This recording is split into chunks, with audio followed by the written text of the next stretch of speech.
हाँ,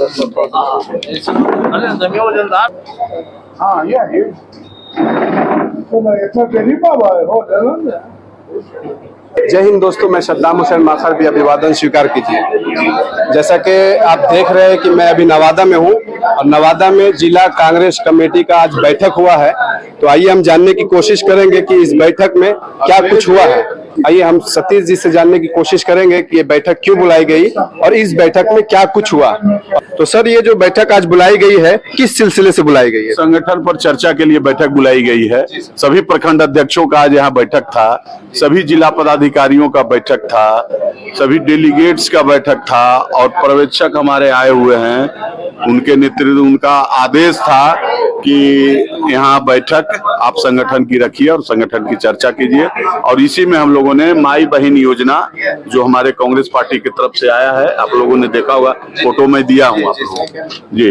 ये माई बहन योजना भी आज से शुभारंभ हुआ है नवादा जिले में और ये ऑनलाइन चालू हो गया। यानी कि बिहार विधानसभा में जो चुनाव होने वाला है उस चुनाव के मद्देनजर ये माई बहन योजना जो है महिलाओं के लिए लाया गया है। अगर मैं ये कहूँ कि उत्तर प्रदेश विधानसभा में जैसा कि प्रियंका गांधी जी जो है कि एक उस समय भी एक योजना लाई थी कि लड़की है लड़ सकते हैं, ये बहुत ही बढ़िया नारा था और इस नारे के तहत बहुत सारे महिलाओं को उन्होंने अपने पार्टी में जोड़ा और बहुत सारे शोषित महिलाओं को, पीड़ित महिलाओं को उन्होंने पार्टी का टिकट देकर उनको जो है कि चुनाव लड़वाया है। तो इस पे आप क्या कहना चाहेंगे? जो सोच है ये सब तो राष्ट्रीय नेतृत्व का सवाल आप लोगों ने हमसे पूछा। मैं छोटा कार्यकर्ता हूँ। राष्ट्रीय नेतृत्व ने जो फैसला लिया है, फैसला के आधार पर आपने देखा कि हमारे यहाँ 40 जिलाध्यक्ष थे, उस पर भी जो आपने अभी पिछड़े की बात आपने की तो देखा होगा कि उनको बदला गया और फिर लाया गया, संगठन में सब जगह ला रहे हैं।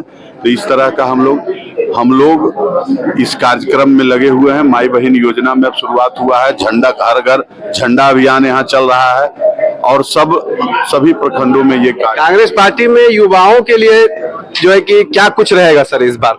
युवाओं के लिए तो हमारे जो राहुल गांधी समूचे जुबे पर तो चल ही रहे हैं।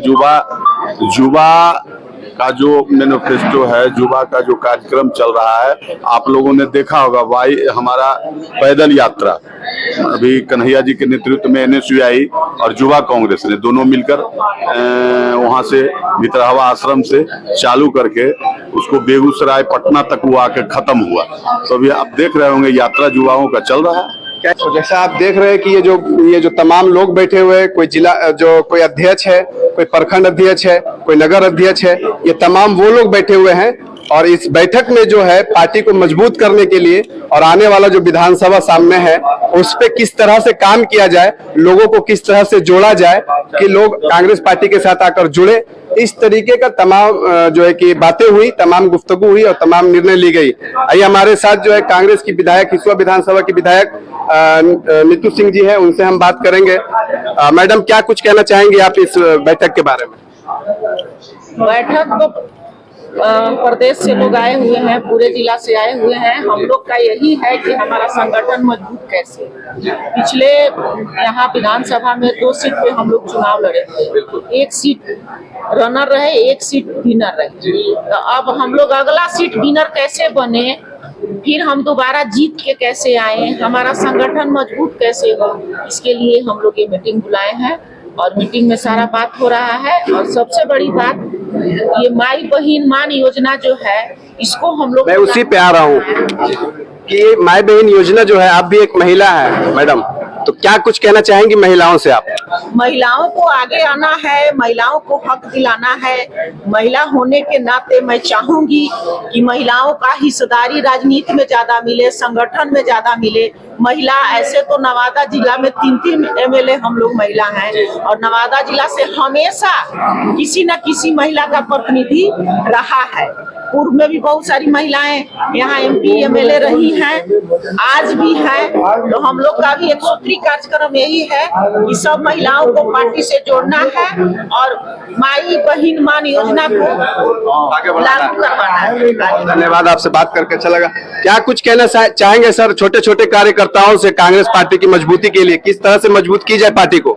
देखिए, हमने विस्तृत चर्चा की है। अभी यहाँ कांग्रेस के सभी प्रखंडों के लोग नवादा जिला के उपस्थित हैं और उनसे हम लोगों ने विस्तृत चर्चा की है और संगठन को हम कैसे गति देंगे। हमारा संगठन का स्वरूप तैयार हो गया है। जिले का कमेटी अभी अनाउंस होने वाला है, प्रखंडों की कमेटी बन रही है, बूथ कमेटी बन रही है, हम झंडा कार्यक्रम चला रहे हैं। हमने एक माई बहन मान योजना लॉन्च की है। इसके अलावे हम लोग और भी संपर्क अभियान अभी बढ़ा रहे हैं। अभी हमारे और भी कई कार्यक्रम आने वाले हैं और इसके साथ हमारा नुक्कड़ सभा और पदयात्रा का कार्यक्रम लगन खत्म होता है एक सप्ताह में, उसके बाद ये तेज गति से बढ़ेगा। यही हमारी योजना है कि हम ज्यादा से ज्यादा सीट महागठबंधन के माध्यम से कैसे जीतें। तो अभी तो 2 सीटों की कांग्रेस 2 सीटों पर ज्यादा ध्यान लगा रही है, लेकिन हमारी 2 सीट कौन कौन सा है सर? वारसलीगंज और हिसुआ, ये 2 सीट परंपरागत है हमारी, जो हम पहले भी लड़े हैं यहाँ। और इस बार इन दोनों सीटों पर हमारा प्रयास है कि जो हमारी विधायक हैं वो कंटिन्यू करें, अगली बार भी जीत के आए। और जो हमारा सीट है वारसलीगंज, वहाँ भी हम उस सीट को जीतना चाहते हैं। वहाँ आपके वक्तव्य से ये कंफर्म है कि हिसुआ विधानसभा का जो सीट जो वर्तमान विधायक है नीतू सिंह जी, उन्हीं के लिए हम लोग तो चाहेंगे, चूंकि इनके कार्य अच्छे हैं। इनके कार्यों से मुझे नहीं लगता कि कहीं किसी भी लेवल पे किसी भी तरह का असंतोष लोगों में भी है और पार्टी पर में भी है, कहीं ऐसा कुछ नहीं है। तो हमारी शुभकामना है, हम तो चाहते हैं कि जीत करके आए, यही कहना है। जैसा कि हर भारतीय को मालूम है कि जब से देश आजाद हुई है कांग्रेस पार्टी का सत्ता रही है और देश में जो कुछ भी विकास हुआ है वो कांग्रेस पार्टी ने किया है। अगर ऐसा कहूं तो गलत ना होगा।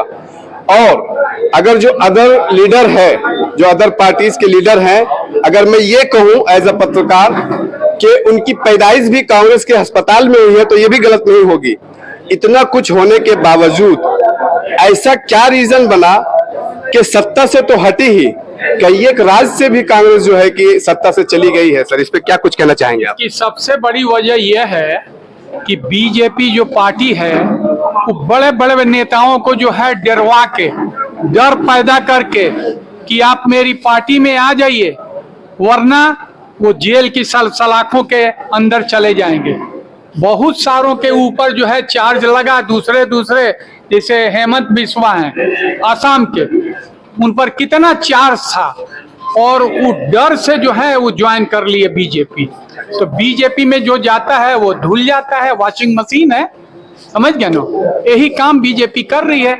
जहां कांग्रेस की गवर्नमेंट चल रही है अच्छे से, वहां के विधायकों को, वहां के दूसरे नेताओं को तोड़ के, डर पैदा करके और जो है वो सरकार गिरा देती है। यही काम कर रही है बीजेपी, पैसा का लोभ देके। ऐसे लोगों के लिए क्या कहना चाहेंगे जो कांग्रेस पार्टी में रहते हुए बरगलाहट में और पैसे के लोभ में वो कांग्रेस पार्टी को छोड़कर दूसरे पार्टी में चले जाते हैं? ओहो, मजबूरी है, नहीं तो सलाखों के पीछे होंगे वो। तो मध्य प्रदेश में तो वो जेल में सड़ जाएंगे, कई चार्जेस उन पर लग जाएगा। ये तो जनता को समझना है ना। तो आखिरकार ऐसी मजबूरी, उसमें कुछ खामियां है तब तो वो मजबूर है। कुछ ना कुछ तो रहती है। यही सब करके अब देखिए, आपको झारखंड में कितना बढ़िया से गठबंधन की सरकार रन कर रही थी और वहां के चीफ मिनिस्टर को जेल के अंदर डाल दिया है। मगर न्यायपालिका पर विश्वास है। एक समय आया कि उनको वहां से सुप्रीम कोर्ट से बेल मिल गया। मध्य प्रदेश की जो सत्ता गई कांग्रेस की, ज्योतिराज सिंधिया जो 15 विधायक के साथ शायद पार्टी से चले गए थे उधर, तो सर उसके बारे में आप क्या कुछ कहना चाहेंगे? ज्योतिराज सिंधिया जो है वो मजबूरी थी, उनका दिल रो रहा था, समझ गए ना। आज भी जो उनके करीबी लोग हैं वो बताते हैं उन पर चार्ज इतना लगा, जो मतलब थ्रेट कर दिया बीजेपी ने कि तुम चले आओ वरना जेल के अंदर हो जाओगे, जितना महल तुम्हारा चमक रहा है वो सब धुंधला हो जाएगा। इसीलिए डर से लोग जाते हैं। यानी केंद्र में बैठी हुई पार्टी को इतना मतलब पावर है कि किसी भी राज्य के जीते हुए विधायक को वो इस तरह से बरगला के डरा के मिनिस्टर को जेल डाल रही है ये बीजेपी की गवर्नमेंट। कई स्टेट में ऐसा हुआ है, आप लोग देख रहे हैं। ये तो जनता को न डिसाइड करना है। ये भी जेल गए थे शायद आम आदमी पार्टी के भी जो बिल्कुल केजरीवाल। हाँ, केजरीवाल गए थे, केजरीवाल जी गए थे, सिसोदिया साहब गए थे। यही गवर्नमेंट ही कर रही है, नफरत पैदा करके वोट कलेक्ट कर रही है। चलिए, इन तमाम सवालों और जवाबों के बीच आप समस्त जनता से क्या कुछ कहना चाहेंगे? जनता से ये कहना चाहते हैं कि जनता मालिक है, लोकतंत्र में जनता मालिक है। जनता अपने वोट का, अपने मताधिकार का प्रयोग सही करे, चलिए जनता का फायदा होगा। धन्यवाद, आपसे बात करके बहुत अच्छा। हमारे साथ देखिए काशीचक के प्रखंड अध्यक्ष जुटे हुए, उनसे भी हम कुछ बात करेंगे। जी सर, क्या कुछ कहना चाहेंगे आप? सबसे पहले धन्यवाद आपको है। आज कांग्रेस पार्टी के जो हमारे पर्यवेक्षक आए हुए हैं, उन लोगों का, हम लोगों का जो नवादा जिला का कांग्रेस कमेटी है, उसी का निरीक्षण हेतु तो वो आए हुए हैं, जिसमें कि सारा योजनाओं के बारे में भी चर्चा किया गया और बूथ कमेटी से लेकर करके पंचायत कमेटी तक के चर्चा किया गया कि कांग्रेस पार्टी, जो आपका बार बार प्रश्न हो रहा है कि कांग्रेस पार्टी जो है कमजोर क्यों, तो कमजोर का कारण ये है कि हम लोगों का पार्टी एक जमात का पार्टी है और आज के लोगों में जाति का चर्चा जो है तूल पकड़े हुए है, ज्यादा कर जाति चर्चा होता है। लेकिन हमारा पार्टी जाति का नहीं है। हमारा पार्टी जो है, कांग्रेस पार्टी जो है, वो एक जमात का पार्टी है। इसमें सबों का सम्मान मिलता है और सबों को सम्मान दिया जाता है, चाहे वो महिला हो या पुरुष हो या किसी जाति धर्म के लोग हैं, सबका सम्मान जो है कांग्रेस पार्टी करती है। इसलिए थोड़ा सा परेशानी हुआ है, लेकिन आज फिर हम लोग जो है अपने स्थान पर आ रहे हैं और जो जनता है उसको जो है थोड़ा जगाने का जरूरत जो है नवादा जिला से अब्दुल्ला आजम जी हैं, उनसे हम बात करेंगे कि सर कि आपका मेरे चैनल TWS न्यूज पे बहुत बहुत स्वागत है। बहुत बहुत धन्यवाद आपका। आज जो संगठन के लिए जो बैठक हुई है, इसमें क्या कुछ हुआ? आज जो है प्रदेश से हमारे प्रभारी आए हुए थे और संगठन पे चर्चा होना था और संगठन के जो ब्लॉक स्तरीय है या पंचायत स्तरीय है, बूथ कमेटी लेवल है, उस पे हम लोग जो है तमाम प्रखंड अध्यक्ष से बात और उससे रिपोर्ट ले रहे थे। और चूंकि विधानसभा का इलेक्शन जो है सामने है, तो उसी को देखते हुए कांग्रेस पार्टी जो है माई बहन योजना जो है लाई है। एक तमाम महिलाओं को आगे बढ़ाने का काम है, जो गरीब तबके के हैं, जो फाइनेंशियली वीक है, खासकर उनकी बात करूं मैं। और जैसे कि आप देख सकते हैं कि राहुल गांधी जी ने हमेशा महिला सशक्तिकरण की बात की, देश के यूथ की बात की, जो देश के अंदर बेरोजगारी है बड़े पैमाने पे, उसकी बात की, माइनॉरिटीज पे जो अत्याचार हो रहे हैं उस पे बात की। तो हर कांग्रेस पार्टी ने हमेशा हर जात, हर समुदाय को लेकर चलने का काम किया है और देश के लोकतांत्रिक ढांचे को बचाने का काम किया है। वक्त की नजाकत को देखते हुए मैं एक सवाल आपसे और लेना चाहूंगा, क्योंकि आप मुस्लिम हैं, तो मुस्लिम नौजवानों से और मुस्लिम महिलाओं से और मुस्लिम बुजुर्गों से कांग्रेस पार्टी को लेकर आप क्या गुहार लगाना चाहेंगे? देखिए, खासकर मुस्लिम कम्युनिटी से जो मेरा एक्सपेक्टेशन रहा है यही है, आज़ादी के बाद से मुसलमानों ने, जो हिंदुस्तान के मुसलमान हैं, वो हमेशा कांग्रेस के साथ रहे और कुछ गलतियां हमसे हुई हैं, मैं ये एक्सेप्ट करता हूँ। लेकिन राहुल गांधी जी ने हमेशा यही कहा है कि हम हर सामाजिक न्याय की जो बात है या मुसलमानों की बात है, तो उनको हम उनका अधिकार देंगे और राहुल गांधी जी इसके लिए लड़ाई लड़ रहे हैं। और जो मुस्लिम यूथ हैं खासकर, तो मैं ये कहूंगा जो यूथ है उनको राजनीति का हिस्सा बनना चाहिए। क्योंकि एक ड्रॉबैक ये रहा है मुस्लिम कम्युनिटी से कि लीडरशिप निकल के सामने नहीं आया, तो इसकी वजह से जिस समाज का अपना लीडरशिप ना हो, जिस कम्युनिटी का अपना लीडर ना हो, तो मैं ये समझता हूँ कि उस कम्युनिटी को, उस समाज को अपना अधिकार लेना बहुत मुश्किल है, मिलना मुश्किल है। तो जब आपकी लीडरशिप होगी, आपकी लीडरशिप मजबूत होगी, मुस्लिम लीडरशिप आएगी, तो मुसलमानों को उनका अधिकार मिलेगा। मैं ये समझता हूँ कि मुसलमानों को सियासत में बढ़ चढ़ करके हिस्सेदारी लेनी चाहिए और आप देख सकते हैं कि किस तरीके से जो केंद्र में बैठी सरकार है, भाजपा की सरकार, खासकर माइनॉरिटीज को निशाना बना, माइनॉरिटीज में मुसलमानों को जो निशाना बनाने का काम कर रही है, ये किसी से छुपा हुआ नहीं है। और सबसे बड़ा देश का दुर्भाग्य ये है कि देश का जो लोकतांत्रिक ढांचा है, जो हमारा संविधान है, उस पे लगातार भाजपा के द्वारा अटैक हो रहा है। और राहुल गांधी बार बार यही बात कह रहे हैं कि देश के जो लोकतांत्रिक ढांचा है, इस पे जो अटैक हो रहा है, तो देश के लोकतांत्रिक ढांचे को बचाना है।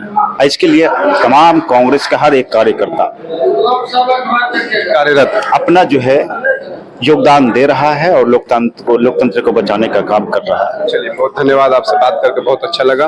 तो आप देख रहे हैं TWS टॉक विद सद्दाम, बने रहिए मेरे साथ। जय हिंद, धन्यवाद।